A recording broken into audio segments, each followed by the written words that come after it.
Peut-être que vous vous en souvenez, Paul avait récemment appris à faire des plannings.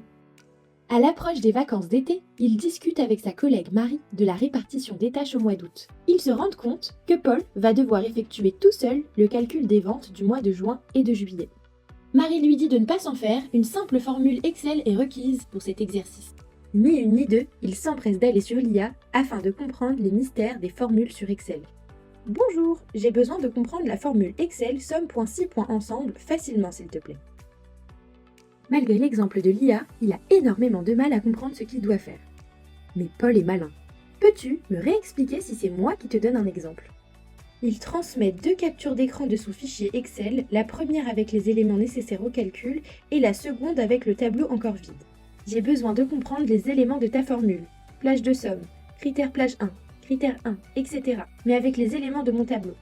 L'objectif de mon tableau est de calculer, dans la fenêtre de vente par vendeur, les ventes de chaque vendeur en juin et en juillet.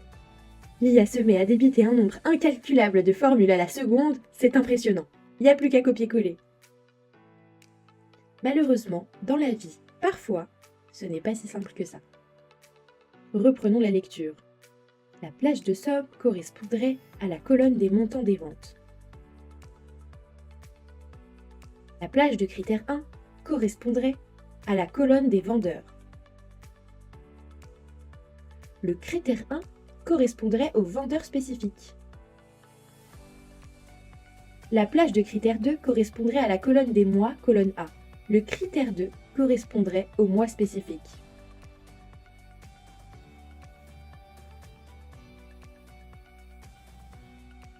Paul décide d'étirer sa formule mais le résultat affiche 0. Par chance, en cliquant dessus, il aperçoit que la formule a décalé le mois de juin d'une case. Il remet en place le mois de juin et décide de faire pareil avec le vendeur 3. Afin de ne pas se faire surprendre, il recommence lui-même la formule pour le mois de juillet et remplit cette tâche avec exactitude. Paul sent le goût de la victoire réelle.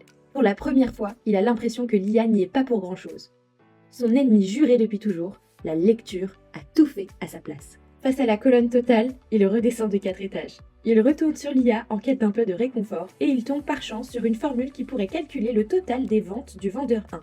Ni une ni deux, il copie-colle la formule et croise les doigts pour que cette fois-ci... Magnifique! Il étire la formule, parfait! C'est miraculeux. Paul est fin prêt pour le remplacement de sa collègue au mois d'août. Il n'oublie pas d'enregistrer sa conversation avec l'IA dans son ordinateur afin de ne pas perdre son échange. A très vite sur AI.dragonfly.